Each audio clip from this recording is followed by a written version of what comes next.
pouco da sua vida para aprender sobre Jesus, amém? Um dia especial, olha quanto dia, coisas são especiais, né? Tem que estar na mão do Senhor, amém? E hoje nós comemoramos 16 anos na Põe Palavra, certo? Eu queria fazer uma oração e também passar uma informação para vocês, que só fiquei sabendo aqui alguns minutos atrás, certo? Né? Como eu falei para vocês, né? A igreja mãe, ela está nos ajudando a dar essa matéria, não foi isso? Teoricamente era só uma matéria, né? Mas ele falou, não, pastor, a gente não veio para dar só uma matéria, a gente veio para ficar, para ajudar. Amém? Bingo? Né? Para o Senhor, tá bom? Vamos orar. Eu queria só apresentar a turma, né? Que, por favor, que veio aqui ajudar a gente, para a igreja conhecer um pouquinho você. Bem rápido, tá? Para começar a aula. Isso. Importante. Tá joia? Acenda a luz aqui, por favor, Dinão, Josué. Está escuro. Isso. Tá joia? Para a gente orar. Pode chegar mais para cá, ó. Gente, eu só pedi um professor. Vocês sabem disso, certo? Olha aí quanto tem. Então, eu não sei de todo mundo, o Everton. Hã? Tem esse aqui também. O Everton, vai apresentar cada um aí. Pode ser, Everton? Bom, boa tarde a todos. Meu nome é Everton. É uma satisfação, é um prazer, uma alegria estar aqui com vocês, tá bom? Apresentar aqui. Vai lá. Boa tarde a todos. É um prazer imenso estar aqui com vocês nessa igreja maravilhosa, uma igreja linda. Eu me chamo Pietro. E viemos aqui agregar e ajudar a todos a ter um excelente CENIB. Beleza. Aqui. Eu sou a esposa dele, vim ajudar ele. Meu nome é Glesca, né? Eu também dou aula, mas hoje agora só vamos nos auxiliar assim como ele dá também. Boa tarde, meu nome é Isabela. Boa tarde, meu nome é Maxwell. Boa tarde, meu nome é Thalita. Boa tarde, eu me chamo Eridan, sou esposa de Pietro, tá? Estou aqui para ajudar o que precisar. Boa tarde, eu sou Maiane Dias e é com muita honra que nós estamos aqui para servir vocês. Amados, vamos ficar de pé, por gentileza?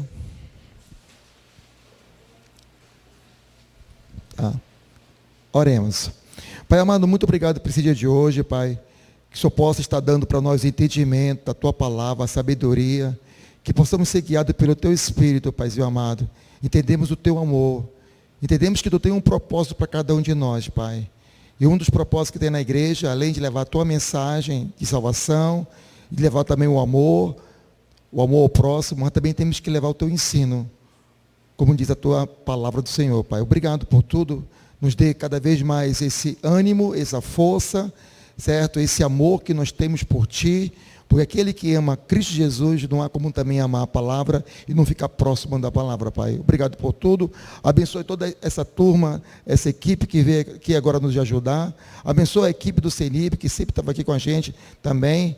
O Mano Dino, o Railan, a minha esposa, o Josué, o Pedrinho. Aí a Vanessa, tá bom? Muito obrigado por tudo, do nome poderoso do nosso Senhor Jesus Cristo. Amém. Obrigado. Segura para mim, por favor.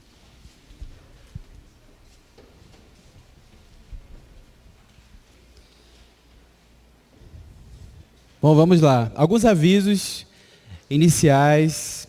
Como é que vai funcionar a nota? A nota vai ser a sua presença, tá bom? Vai fazer parte da nota.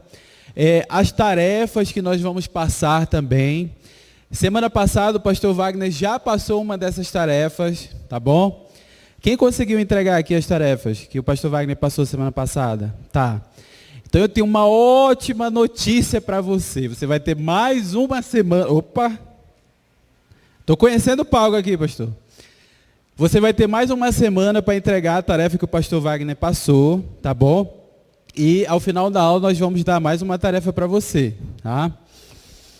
Bom, material, como eu sei que o CENIB daqui nunca parou, então tenho certeza que você já sabe que você tem que traga a sua Bíblia, seu caderno de anotações, né, lápis, caneta. Agora, uma última coisa importante, caso você tenha alguma dúvida com respeito ao assunto da matéria, envie a sua dúvida lá naquele WhatsApp, naquele grupo que nós temos do CENIB, tá bom? Então, assim, aí você anota, se surgir alguma dúvida, alguma coisa, você anota aí no seu caderno, na sua apostila, e aí você envia lá no nosso grupo, que nós vamos ajudar a responder, tá bom? Podemos combinar assim? Ok, ótimo. Então, o pastor Wagner já orou, então vamos lá. Essa matéria é a vida de Cristo. O que acontece? Jesus, a Bíblia diz que Jesus, ele aparece em todos os livros da Bíblia. Desde o primeiro versículo, lá em Gênesis, Jesus ele já está lá. E a partir daí, todos os livros da Bíblia falam a respeito de Jesus. Por exemplo, no Antigo Testamento, Jesus, ele aparece lá com Jacó, por exemplo. Quando Jacó ele fala que ele lutou com Deus, que ele viu Deus face a face, esse Deus que ele está falando era Jesus. Quando você ouve na Bíblia falando do anjo do Senhor, e esse anjo do Senhor ele aceita aquele louvor, aquela adoração, esse anjo do Senhor ele é Jesus também. Então, nós conseguimos ver, em todos os livros da Bíblia, tem alguma coisa que aponta para Jesus. Por exemplo, em Levítico, Êxodo, tem alguma coisa ali que fala, quando fala do cordeiro, quando fala dos sacrifícios, algumas leis também, elas testificam a respeito de Jesus, então tudo fala de Jesus. Na Bíblia, nós temos Jesus de capa a capa. Repita comigo agora. Na Bíblia, Jesus está de capa a capa. Ok. Também era por isso que o judeu, ele sabia que o Messias viria. Quando você vê que os magos chegam ali em Belém, eles chegam em Jerusalém e perguntam, onde é que está o Messias?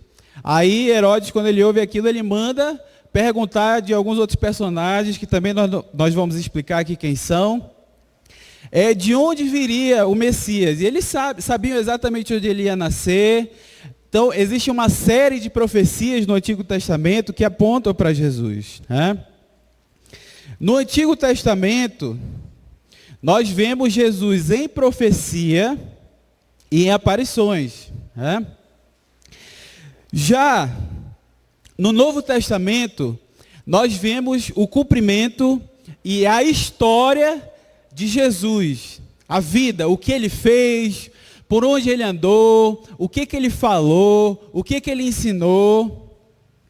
No Antigo Testamento, faça assim comigo, Jesus viria. Vamos lá? No Antigo Testamento, Jesus viria. No Novo Testamento, Jesus está aqui. Já é a história real acontecendo ali.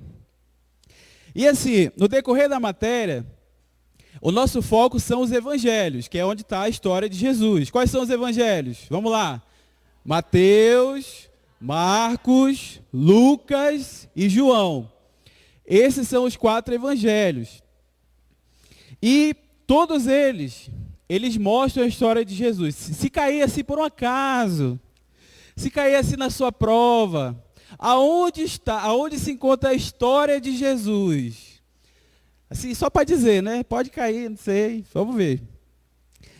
Onde está a história de Jesus? Você vai responder, nos evangelhos, tá bom? Vou fazer a pergunta de novo, você vai me responder. Aonde está a história de Jesus? Nos evangelhos, muito bem. Além da Bíblia, existem em muitos lugares provas a respeito da existência de Jesus. Jesus Cristo, ele não é apenas um personagem da Bíblia. Se algum dia você vê alguém falando assim, poxa, mas vocês adoram esse Deus, vocês nem sabem se ele existiu. Essa pessoa, ela é ignorante, ela não conhece. Por quê? Porque na história existem registros de Jesus, pessoas que escreveram cartas. Naquela época que Jesus viveu, existem alguns documentos que foram encontrados. Documentos que mostram o que ele ensinava, o que ele fazia, o que ele dizia. Alguns historiadores também, como Cláudio Joséfo, eles não eram cristãos. Isso aí não são anotações da Bíblia, é de pessoas que viveram na época, que testificam que Jesus realmente andou e ensinou conforme nós lemos na Bíblia, tá bom? Então, se algum dia a gente não tivesse mais a Bíblia, Jesus ainda assim seria um personagem histórico, tá? E nessa matéria, a vida de Cristo, nós vamos aprender quem Jesus é, aonde ele passou. Vamos de capa a capa, vamos olhar, vamos ver aonde foi que ele apareceu, quem ele é. Mas eu acho que dessa matéria, o mais importante não é o estudo ou o ensino teórico em si, mas eu acho que a pergunta principal para a gente responder é: quem Jesus é para você? Nós vamos ensinar aqui quem Jesus é. Mas agora, nesse momento, se eu perguntasse para você, se alguém perguntasse para você, quem é Jesus para você? Teve uma vez que Jesus perguntou isso para os discípulos. Ele falou assim, quem as pessoas dizem que eu sou? Aí eles começaram a falar, olha, uns estão dizendo que o senhor é profeta, uns estão dizendo que o senhor é uma outra pessoa. Aí ele perguntou direto para eles, e vocês, quem que vocês dizem que eu sou? Aí foi quando Pedro respondeu. O que foi que Pedro respondeu, vocês lembram? Tu és o Cristo, o Filho do Deus vivo. Se você ainda não tem Jesus como seu Senhor e Salvador, aceite Jesus. Eu tomei essa decisão, eu tinha 16 para 17 anos, eu era ateu, meio incrédulo, né? E eu não me arrependo até hoje de andar com ele. Quando eu falo de Jesus, quando um cristão verdadeiro, aquela pessoa que entregou sua vida para Jesus, fala a respeito dele, a gente não está falando de alguém que a gente ouviu falar, mas nós estamos falando de alguém que a gente anda. Por exemplo, alguém podia falar aqui da minha esposa, o pastor Wagner podia falar, olha, a Glesca é assim, é uma pessoa muito legal, uma pessoa muito extrovertida. Mas ele conhece ela superficialmente. Eu sei, eu conheço ela também me conhece, né? Ela conhece as minhas chatices, ela conhece os momentos que eu não estou muito legal, né? E quando eu falo de Jesus, eu falo de alguém com quem eu ando já há algum tempo. Jesus é real, gente. Nós vamos mostrar para você a história dele naquele tempo. Nós vamos mergulhar nesse mundo onde Jesus andou, quem eram as pessoas que o cercavam ele, como é que era aquele lugar, aonde ele ia, por que ele passou por ali, por que ele falou algumas coisas. Eu espero e temos orado por isso que você aprenda bastante.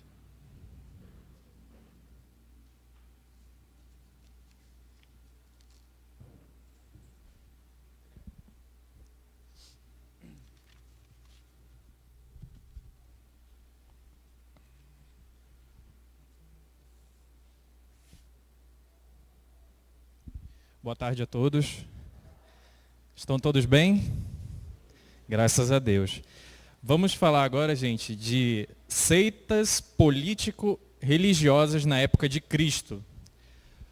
No silêncio de 400 anos entre o Antigo Testamento e o Novo Testamento, faço assim, 400 anos. Exatamente. Durante esses 400 anos, surgiram muitas seitas. E nessas seitas, começaram a desvirtuar tudo aquilo que Deus tinha feito com relação à distribuição da sociedade. Como vocês podem ver no triângulo, antigamente existia uma teocracia judaica, ou seja, rei, profeta e sacerdote. Eram 3. Nenhum mandava mais do que o outro. Todos eles eram equilibrados. Mas depois que esses 400 anos de silêncio aconteceram, começaram a desviar, se desvirtuar. E a primeira seita que nós vamos falar são os escribas, que eram copistas, copistas e não golpistas, tá, gente? Não são golpistas. O que eram os escribas? Eles eram os estudiosos da palavra. Eles eram pessoas letradas, eram pessoas que estudavam a Bíblia para passar para o povo. Porque antigamente, devido à situação do povo ser um pouco mais difícil, poucas pessoas sabiam ler.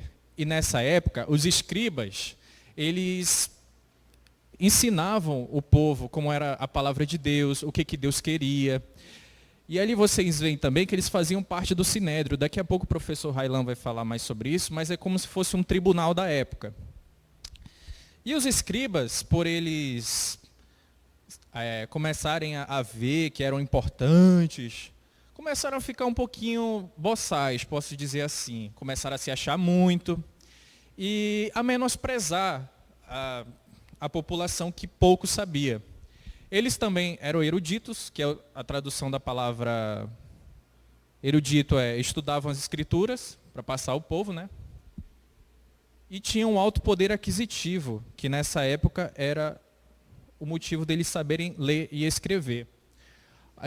Ali como vocês podem ver, uma das principais características dos eruditos, você pode colocar na sua apostila, dos escribas, desculpa, é que eles eram mestres da lei, pode escrever, intérpretes, eruditos e copistas. Ou seja, copiavam e estudavam a palavra. Certo? E em Lucas 20:46, Jesus os repreendeu da seguinte forma. Ele falou: cuidado com os mestres da lei. Eles fazem questão de andar com roupas especiais e gostam muito de receber saudações nas praças e ocupar lugares mais importantes nas sinagogas e os lugares de honras nos banquetes. Ou seja, devia ser um pessoal bem chatinho de conviver, né? Vocês não acham? Eu acho que eles deviam ser bem chatinhos de se conviver. E como a maioria das seitas na época, eles queriam ser muito mais do que os outros. Sabe? Eles se achavam melhores, achavam que sabiam de tudo. Certo? E até mesmo vale para hoje em dia, na igreja, nós temos que prestar muita atenção. Os professores, os líderes de GA, para que nós não sejamos que nem eles. Não é porque nós sabemos um pouco mais da palavra de Deus que nós temos que ser negligentes, ou seja, a gente não tem que ensinar o irmão que sabe pouco, a gente não tem que deixar de ajudar as pessoas que não entendem muito bem o que está escrito, entendeu? Nós somos o corpo de Cristo, então todos nós temos que nos ajudar.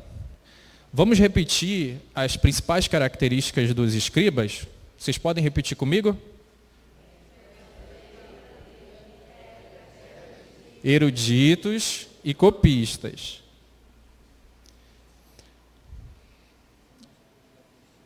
Tá? Não, está aqui. Certo? Todo mundo já copiou na sua apostila? Digam amém. Show. Agora vamos falar da maior seita da época, e eu acho que é a que mais todo mundo conhece. Os fariseus. Os benditos dos fariseus. Que a palavra literalmente fariseu significa, pode anotar na sua apostila, aí do lado, está bem aqui em cima, tá?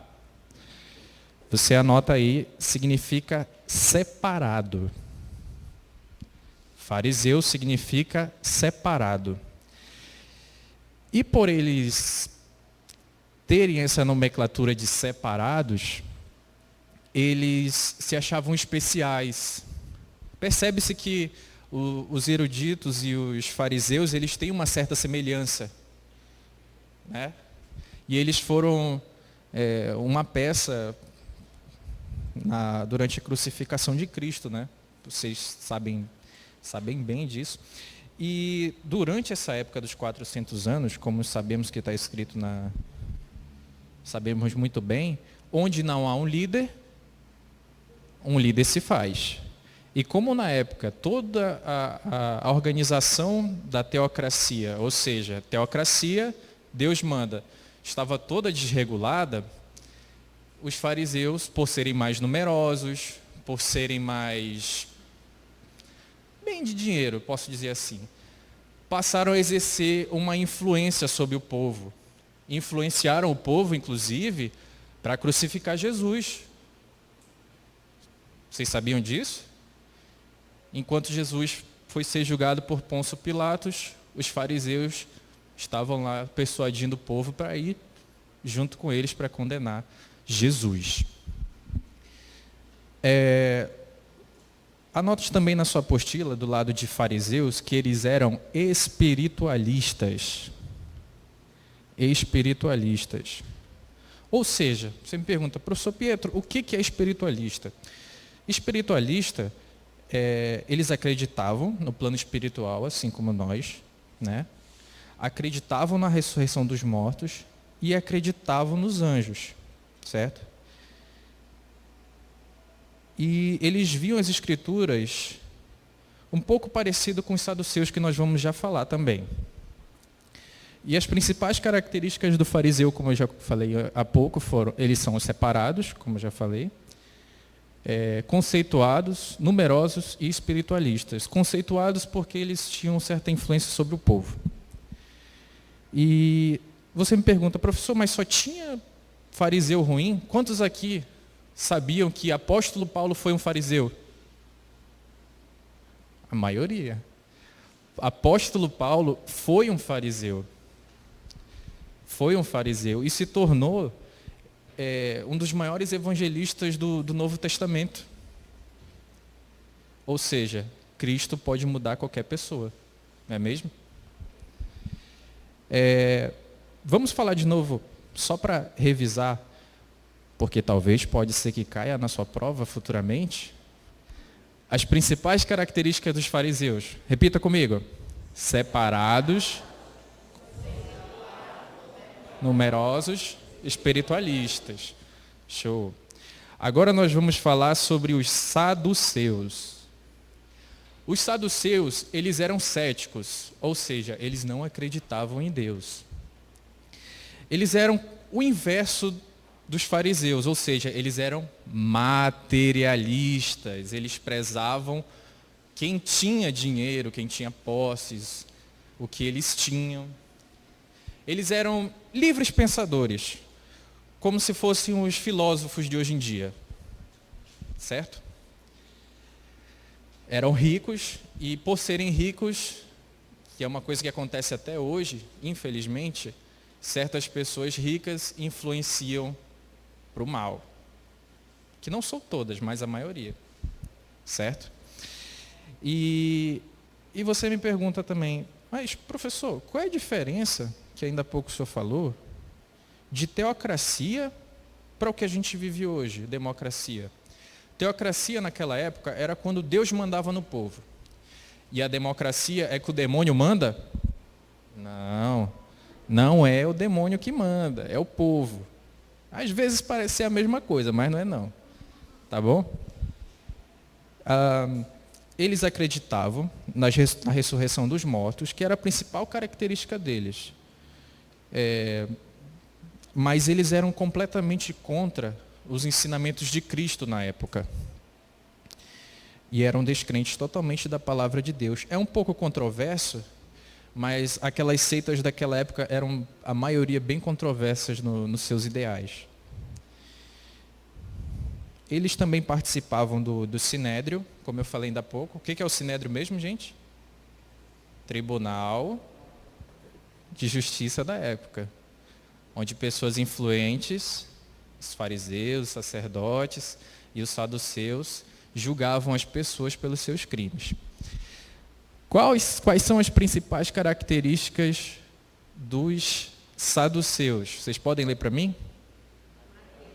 Materialistas. Então, anote na sua apostila as principais características dos saduceus. Eles eram materialistas, céticos, ricos e livres pensadores. E que, com certeza, se achavam tão quanto os fariseus na época. Quem terminou, olhe para mim, que aí eu vou saber que você terminou. Certo? Vamos para o próximo. Os zelotes. Zelotes, também conhecidos como galileus. Obrigado. Zelote, inclusive, significa aquele que zela ou zela por algo. Os zelotes, eles eram um pouco radicais naquela época. É como se fosse o Estado Islâmico hoje para a gente, sabe? E eles queriam, por meio da violência, que as leis de Deus fossem cumpridas. Mas só que hoje nós sabemos que não é assim que nós evangelizamos as pessoas. Nós evangelizamos por meio do amor, por meio da palavra, e não pela violência, pois a violência só gera violência. E os zelotes, eles existem até hoje lá em Israel, que são conhecidos como o povo extremista, ou judeus extremistas, que é aquele povo bem violento. E tem uma curiosidade muito interessante sobre os zelotes, pessoal, que dentre um dos discípulos de Cristo, havia um zelote. Alguém imagina quem é esse zelote? Eu vou dar uma dica. Era pescador. Quando ele não era 8, ele era 80. Alguém imagina quem é? Pedro. Pedro era zelote, gente. Pedro era zelote.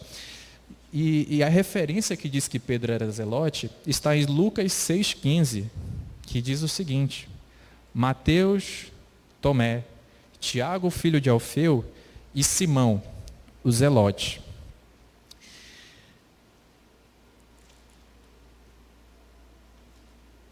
E como eu havia dito, Cristo também foi contra eles, contra todas essas seitas, porque eles pregavam esse extremismo muito grande da palavra, que as leis de Deus tinham que ser cumpridas com rigor e com violência, mas hoje em dia nós sabemos que não é assim. Vamos repetir as características do zelote? Vamos lá.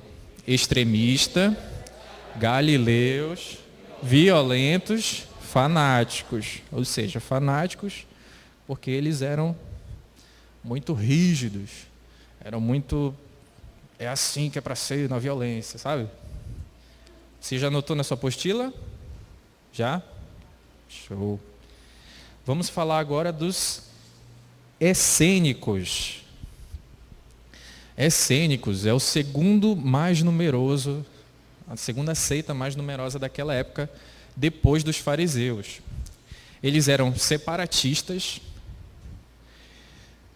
míticos, e guardavam os manuscritos do Mar Morto. Por que separatistas? Eles tiveram um momento assim que eles pensaram: nossa, o povo não quer mudar. E se o povo não quer mudar, eu não vou mudar também não. Vamos, pessoal, vamos nos isolar. Vamos todo mundo para o Mar Morto, lá perto do Mar Morto, fizeram suas cavernas, se isolaram lá. Mas devido a esse isolamento com o povo, eles começaram a fazer certas coisas estranhas. Começaram a mexer com feitiçaria, começaram a bater uns tambor, sabe? Eles começaram a fazer coisas erradas, ou seja, desvirtuando a ideia principal deles do início. E você me pergunta assim, mas eles se isolaram, foi o Covid da época? Não. Foi porque eles também eram um tipo de extremismo um pouco diferente do Zelote. Ou seja, se você não partilha do meu ideal, você não vem para o meu grupo. E qual foi a importância do Zelote, do essênico, desculpa, nessa época? Durante umas pesquisas no Mar Morto, muitos manuscritos do Velho Testamento foram encontrados. Com isso, fazendo de vez a prova de que a palavra de Deus é viva e é fiel. Só para a gente terminar, quais são as principais características dos essênios?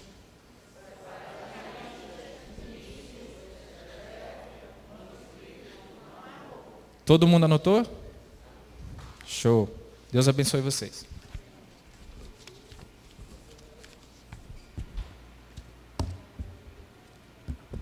Professor Railan?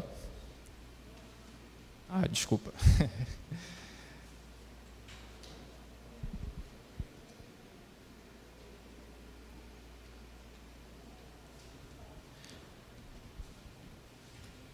Boa tarde, boa tarde, boa tarde! Que incrível estudar a vida de Cristo, não é mesmo? Então agora nós vamos tentar prestar atenção na nossa brincadeira, porque nós vamos avaliar se vocês realmente prestaram atenção na explicação do professor. Então o nome da nossa brincadeira hoje é o Quiz do Movimento. E vai funcionar assim. Eu vou fazer a pergunta e se você achar que a resposta correta é a letra A, você vai esticar os braços. Se você achar que a resposta correta é a letra B, você vai alongar o pescoço. E se você achar que a resposta correta é a letra C, você vai levantar a perna. Entenderam? Agora vamos ficar em pé para nós participarmos do Quiz do Movimento.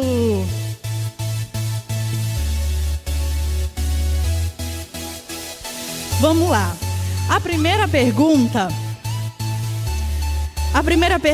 é: os três ofícios combinados formavam alternativa A, tríade religiosa, alternativa B, a pirâmide sagrada ou alternativa C, a teocracia judaica? Tempo! Pensa aí direitinho.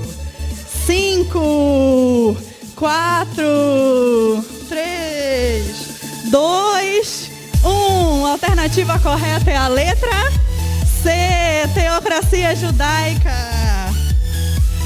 Segunda pergunta.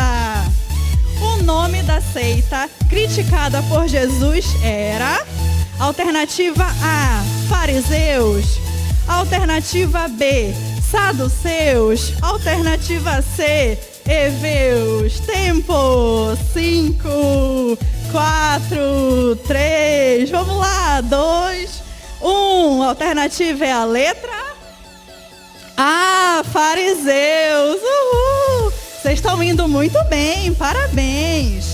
Terceira pergunta. Principal característica dos fariseus: alternativa A, humildes, alternativa B, hipócritas, alternativa C, atribulados. Tempo. 5, 4, 3, 2, 1. Resposta correta: letra B. Questão 4. Qual apóstolo de Jesus fazia parte da seita dos Zelotes? Alternativa A, Simão. Alternativa B, João. Alternativa C, Mateus. Deixa eu ver vocês. Eita, tem gente indecisa. Vamos lá. 3, 2, é essa mesmo? 1. Alternativa correta é a letra A, Simão. Parabéns. Questão 5. Qual idioma os essênicos falavam? Alternativa A, hebraico. Alternativa B, grego. Ou alternativa C, aramaico? Vamos lá, tem gente em dúvida, hein? 3, 2, 1. Resposta correta: letra C. Parabéns, vocês foram muito bem. Continuem assim. firmes na palavra e no amor. Uhul!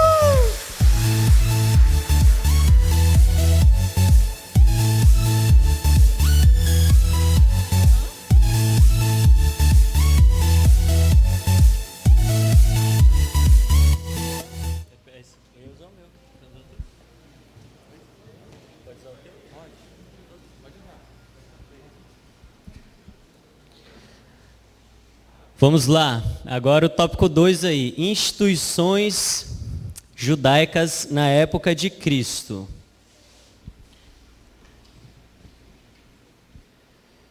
Instituições judaicas na época de Cristo.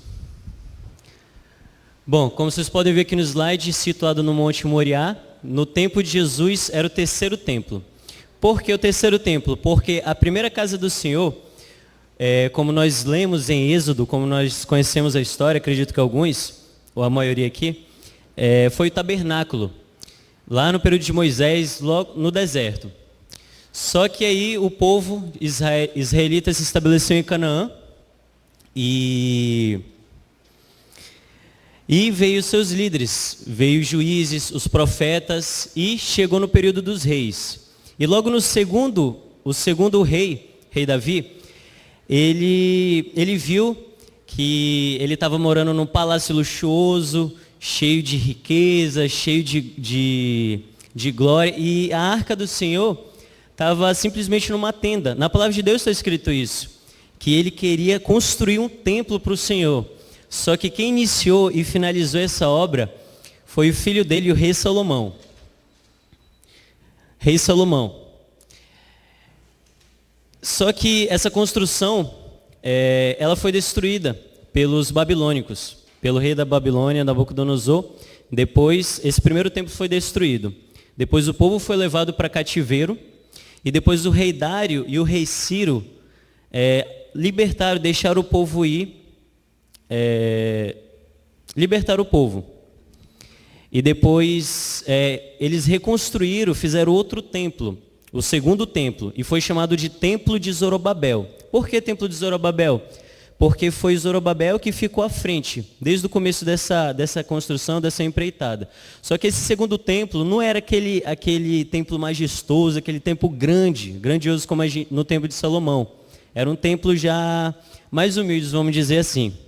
Só que esse templo, ele durou até o reinado do Herodes I, conhecido como Herodes o Grande.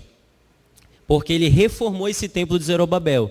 Então, por isso que nós vamos utilizar esse termo, Templo de Herodes. Porque o templo onde Jesus passou, aquele templo, onde nós vimos em representações de filmes, é esse templo que Herodes construiu. Tudo bem? Reconstruiu, na verdade. E para vocês verem a grandiosidade dessa obra, até hoje tem os resquícios desse templo lá. Que se a gente for para Israel, lá tem o Muro das Lamentações. Quem aqui já viu o Muro das Lamentações, assim, imagens, né? Não sei se alguém já foi para Israel aqui. Mas até hoje, esses resquícios ainda estão lá. E templo, vocês anotem aí, templo é um lugar de adoração. Um lugar de adoração, um lugar de sacrifícios para Deus. Tudo bem? Anotem, lugar de sacrifícios, um lugar de adoração.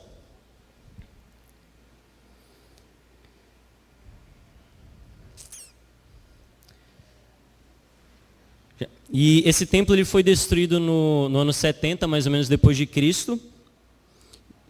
E no tempo de Jesus as reuniões eram 9, 12 e 15 horas. Às 15 horas. Haviam sacrifícios diários para ricos e pobres. E havia também lugar, infelizmente, né, para a venda de animais e cambiadores. Que é aquela passagem que a gente vê que Jesus se irou e tudo mais. Agora o segundo, sinagoga. Sinagoga. Bom, e lembra que acabei de falar que os judeus, os israelitas, eles foram levados como prisioneiros para a Babilônia. Acabei de falar isso. E lá na Babilônia, eles não tinham mais o templo. Eles não tinham mais como oferecer sacrifício para Deus, não tinham mais como estudar a palavra. Então foi nesse período onde havia um grupo de judeus que se reuniam para estudar as escrituras hebraicas. Isso era chamado de sinagoga. E as reuniões foram oficializadas um tempo depois que eles saíram do cativeiro. Aí tem algumas informações. Reuniões aos sábados, era dirigido por anciões, funcionava como um pequeno tribunal. Aí vocês anotem também que o enfoque da sinagoga era o ensino. Era o ensino. Isso é o principal, o ensino. Era pregação e ensino. Nas sinagogas, qualquer homem também podia pregar, podia levar a mensagem, podia ler as escrituras. Um exemplo disso é como nós vemos lá em Lucas. Em Lucas, quando Jesus começou a ensinar lá na sinagoga.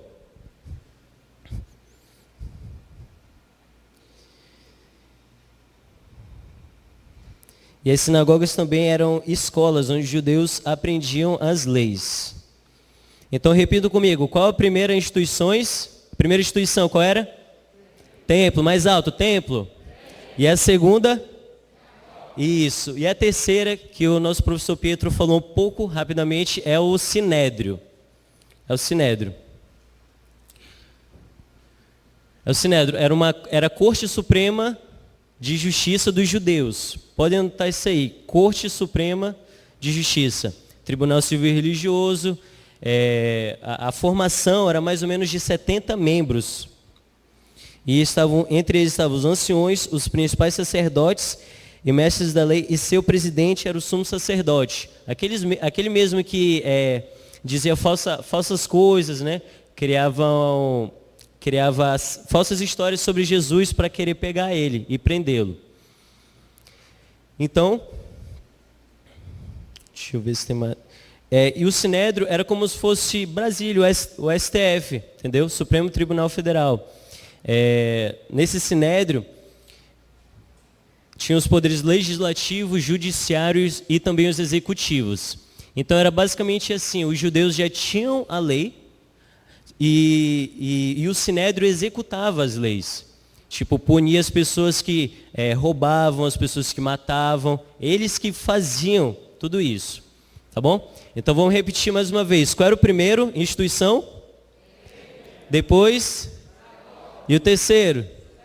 Isso, não tem como esquecer, TSS, mentaliza na mente de vocês, TSS, Templo, Sinagoga e Sinédrio. E uma lição que a gente pode tirar do templo. Lembram, quem fez aqui a história da igreja, aqui, o pessoal da PP? Grande maioria, né? Lembra, acredito que foi na segunda aula que eu dei para vocês 3 significados de igreja. Não foi? Eu dei o significado de igreja no grego, no dicionário de português e na Bíblia, na palavra de Deus. E na palavra de Deus, igreja significa o corpo de Cristo, ou seja, cada um de nós. Antigamente, as pessoas, elas precisavam de um lugar, as pessoas precisavam de um templo para ir, para adorar a Deus, para oferecer sacrifícios, mas hoje em dia não. A própria palavra de Deus diz que onde tem 2, 3 reunidos em meu nome, Ele estará ali também. Então, igreja, que nós possamos viver em harmonia e comunhão, mas não uma comunhão falsa, como eu falei, acredito que foi no GA, mas uma comunhão verdadeira. Se tem algum irmão que está brigado com outro, que não quer falar com outro, a gente tem que parar com isso, porque assim a igreja nunca vai crescer. Então, que a gente possa viver fortalecido no amor, amém? E outra coisa também, outra lição, é que nós somos a coluna do templo de Deus. E uma coluna, ela sustenta, ela ajuda um ao outro. Porque só assim nós vamos ficar fortalecidos em Cristo. Então, nessa semana, você vai fazer uma aplicação disso tudo que eu falei. Tá bom? Eu não sei se vai falar ponto, depois o mano Everton e o pastor decidem, mas vocês vão anotar aí.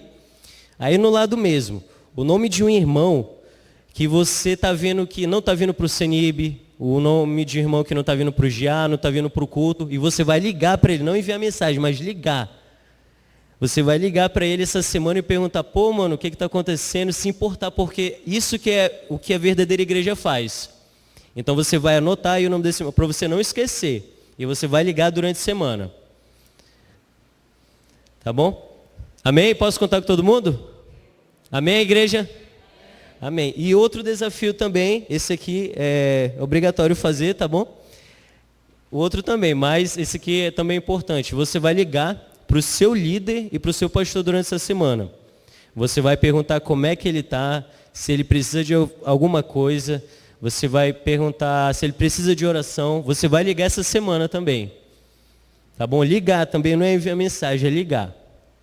Tá bom? Então você vai lá, chegar com o pastor Wagner, com o seu líder de ministério e ligar. Amém? E é isso. Esses foram os 3. Esses foram as 3 instituições religiosas judaicas. Agora a gente vai para a parte que vocês mais gostam, que é o quê? A tarefa, tá bom? A gente vai explicar, eu vou explicar aqui a tarefa para vocês.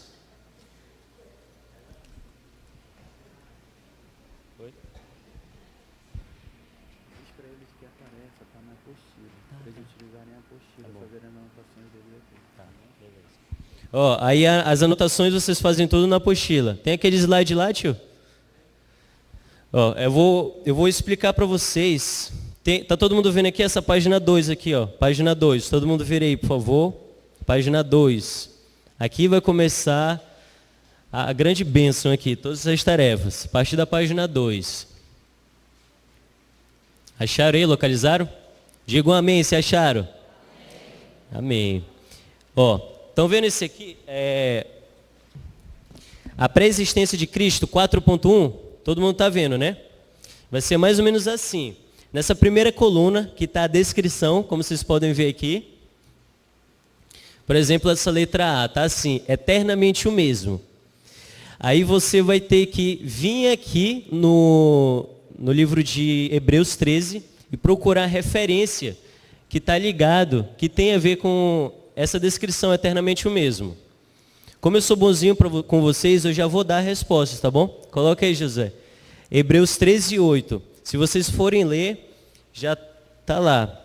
Ó, Jesus Cristo ontem e hoje é o mesmo e o será para sempre. Hebreus 13, 8. Aí você vai completando.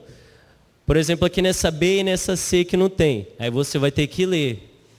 Hebreus também 7,13 e Miqueias, acredito eu, 5,2. Aí você vai ler e vai escrever. Todo mundo compreendeu? Deu para entender? Digam amém mais uma vez. Isso, agora a segunda, 4.2. 4.2, o Cristo nas profecias. Mais uma vez, nessa coluna 1, tem... Perdão, bora aqui primeiro para essa coluna, referência. Aqui tem as referências nessa coluna, aí você vai ter que ler a referência que está pedindo, e ao lado, colocar o que essa referência está falando da profecia. Entendeu? Vamos ver a primeira... Peraí, ainda não coloca não, José. Ó, vamos ver. Hebreus 3,15. Gênesis, perdão. Obrigado, vocês são fantásticos. Gênesis 3,15 diz assim: porém inimizade entre você e a mulher, entre a sua descendência e o descendente dela. Este ferirá sua cabeça e você lhe ferirá o calcanhar. Aí coloca aí, Josué. Ó, aí você vai escrever. Perdão. Jesus é o descendente da mulher que fere a cabeça da serpente. Entendeu? Aí você vai fazendo isso com todas as outras.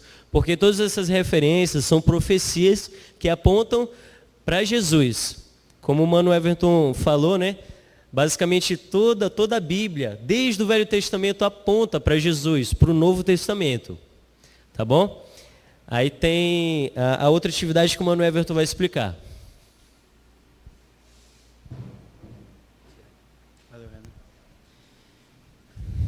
Bom, então vamos lá. Todas as tarefas, elas são semelhantes a esse modelo que o Mano Railan explicou aqui para a gente. Se tiver a referência, você ao lado você vai anotar a descrição ou aquilo que aquela referência está falando. O outro tipo de tarefa é, se tiver a descrição, você procura a referência. Deu para entender? Ou você escreve a descrição, você vai atrás daquela passagem, ou tem a descrição e você vai atrás de onde está escrito, você vai atrás da referência. A única que é diferente é, depois desse 4.2, que foi onde o Raylan explicou, já pode mudar aí, tá bom? Tem um exercício aí na apostila de vocês, estão conseguindo visualizar? Logo em seguida, exercício, achar no Novo Testamento as referências do cumprimento de no mínimo 8 das profecias acima. Volta um slide aí para mim, por favor. Vocês estão vendo esse aqui, ó? As profecias que o exercício fala são essas daqui que você vai achar, tá bom? O Mano Raylan fez um exemplo aqui. Isso aqui, gente, são profecias a respeito de Jesus. É o que você vai achar. O Mano Raylan fez essa daqui e nós vamos utilizar essa como um exemplo, tá? Pode voltar lá. Então você vai escolher, tem da letra A até a letra DD, você só vai pegar pelo menos 8, tá? Você vai escolher dessas profecias e vai preencher aqui, olha só. A profecia, nós fizemos lá no exercício anterior. Qual é a passagem que o Mano Raylan fez? Gênesis 3:15. Então você vai anotar aqui, ó. Gênesis 3:15. Se for outra passagem, você vai procurar e vai anotar também. Aí, o que você vai escrever naquela parte de cumprimento? Lembra que nós falamos qual que é o foco da nossa disciplina, a matéria de Cristo? É o Antigo Testamento? Sim ou não? Não. É o Novo Testamento? Sim. Mas especificamente são os evangelhos. Então você vai procurar aonde nos evangelhos, qual é a passagem lá dos evangelhos que se cumpriu essa profecia aqui, que está lá em Gênesis 3:15, tá bom? Gênesis 3:15, Deus ele estava profetizando a respeito de Jesus. Jesus como sendo o descendente da mulher que pisaria na cabeça da serpente, né? Então você vai atrás dessa referência nos evangelhos. Aonde que está escrito isso aí? Onde foi que se cumpriu? Quando Deus fala que Jesus é o descendente da mulher, isso aí significa que é o nascimento de Maria.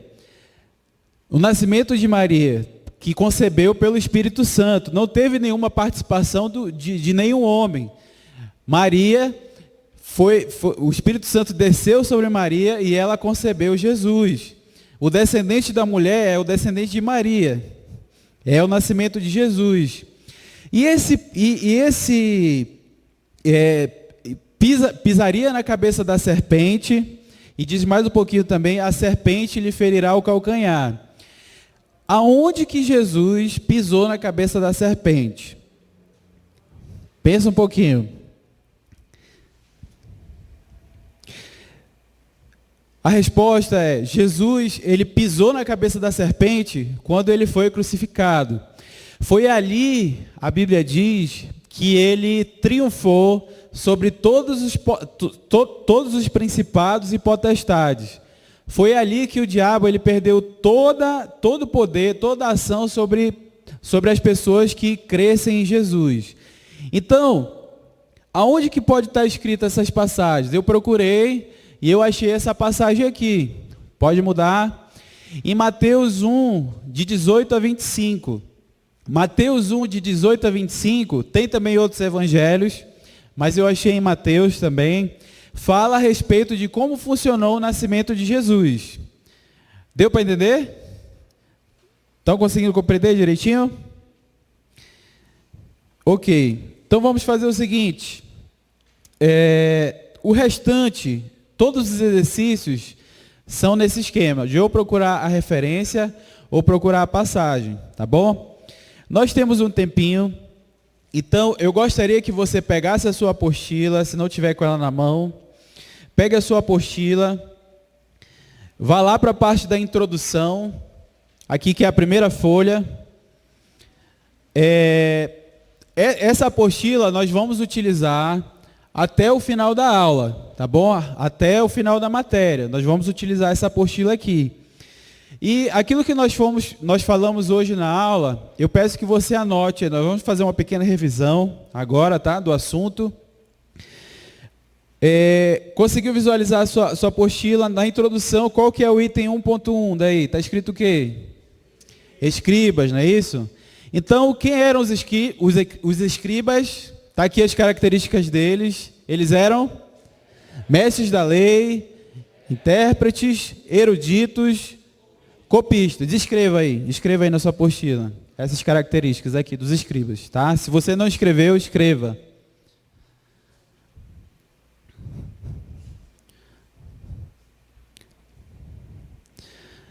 Os fariseus, saduceus, zelotes e essênios, né? Os fariseus eram, vamos lá, separados, conceituados, numerosos, espiritualistas. Muito bem. Qual é o próximo que tem aí? Saduceus. Vamos lá, os saduceus eram o quê? Ricos, livres pensadores. Muito bem. Os zelotes, extremistas, galileus, violentos, fanáticos. Os essênios,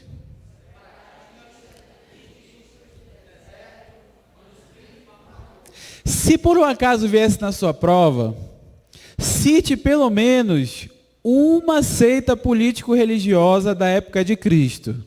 O que você responderia? Letra A, judeus. Letra B, essênios. Letra C, abisbaldo. Vamos lá, letra A. Letra A, letra B ou letra C? Eita, ficou dividido aí, né? Essênios é a resposta, tá bom? É uma dessas 5. Vamos lá, quais são as seitas político-religiosas da época de Cristo? Vamos lá, escribas, fariseus, saduceus, zelotes e essênios. Muito bem. Agora, se viesse outra pergunta assim na sua prova, quais são as instituições judaicas da época de Cristo? Vamos lá. O Templo de Herodes. Outra, sinagogas, sinédrio. Muito bem. Então, nós encerramos por aqui, tá? Nós temos um tempo reduzido. Mais uma vez é um prazer, é uma satisfação nossa estar aqui com vocês. Façam as tarefas, tá bom? Uma das notas da disciplina vai ser essa apostila preenchida até o final da disciplina, tá bom? Aquela tarefa que o pastor Wagner passou, nós vamos estender o prazo de mais uma semana para você poder entregar, tá bom? Vai ser também uma parte da sua nota. Tá? E é isso. Queria fazer uma oração para a gente encerrar. Em seguida, o pastor Wagner, se quiser fazer algum aviso, dar algum comunicado, tá, pastor? Fique à vontade. Vamos orar. Senhor Jesus, muito obrigado. Obrigado porque nós sabemos que o Senhor andou por esse mundo, que o Senhor andou por essa terra, Senhor. O Senhor pagou um preço muito alto pelas nossas vidas. O Senhor foi crucificado no nosso lugar. Hoje nós não te vemos fisicamente aqui na terra porque o Senhor voltou para o Pai. Mas nós sabemos que a tua vinda está muito próxima. Nós vemos pelos sinais, nós vemos pelas coisas que acontecem no mundo. E nós te aguardamos, Senhor. Eu quero te pedir que o Senhor nos abençoe nessa semana, nas próximas semanas do CENIB, dessa matéria. É o que nós lhe pedimos, meu Pai. Te agradecemos pela tua salvação, pela tua vida, pelo preço que o Senhor pagou. Em nome de Jesus, amém. Amém. Muito obrigado.